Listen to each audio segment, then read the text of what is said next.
ડભોઈથી રાજપીપળા તરફના વ્યસ્ત માર્ગ ઉપર ડભોઈ શેખવા વચ્ચે ચાલી રહેલ ડબલ રોડની કામગીરી અંતર્ગત સિનોર ચોકડી નજીક આવેલી નર્મદા કેનાલ પરના રોડની કામગીરીમાં કોન્ટ્રાક્ટરની ઘોર બેદરકારી સામે આવી છે। કોઈપણ જાતનું સાઇનબોર્ડ કે ટ્રાફિક સૂચના બોર્ડ લગાવ્યા વિના અચાનક રોડ પર કામગીરી શરૂ કરી દેવાતા વાહન ચાલકો મુશ્કેલીમાં મુકાયા હતા। ડભોઈથી સેગવા સુધીના ડબલ રોડનું કામ ઘણા સમયથી ચાલી રહ્યું છે, જેના ભાગરૂપે નર્મદા કેનાલ નાળાની કામગીરી ચાલી રહી છે। જો કે કોન્ટ્રાક્ટરે રોડ પર કામગીરી શરૂ કરતા તેના યોગ્ય આયોજન અને ટ્રાફિક વ્યવસ્થાના અભાવે 1 કિલોમીટર સુધીનો લાંબો ટ્રાફિક જામ સર્જાયો હતો। ડભોઈ રાજપીપળા માર્ગ ઉપર અવરજવર કરતા અનેક લોકો આ ટ્રાફિકમાં ફસાયા હતા અને તેમને કલાકો સુધી રાહ જોવી પડી હતી।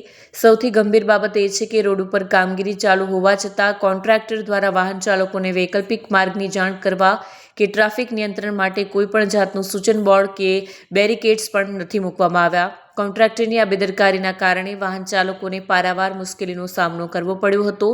ડભોઈથી રાજપીપળા તરફના મહત્વના માર્ગ પર ચાલી રહેલી આ રોડની કામગીરી વહેલી તકે પૂર્ણ કરવામાં આવે તે જરૂરી બન્યું છે। આ રોડનું કામ ચાલુ કર્યું, કોઈ સૂચનાનો બોર્ડ ને ટ્રાફિક જામ થઈ ગયો, શું કહો છો?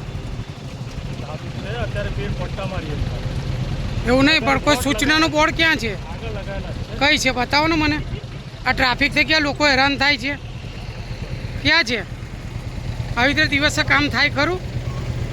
હે, સૂચના વગર કામ થાય ખરું? આ લોકો પરેશાન થઈ રહ્યા છે, લાંબી સુધીને કતારો લાગી ગઈ છે, અવર જવર કરતા લોકોને તકલીફો પડી રહી છે, સૂચના વગર થાય ખરું કામ?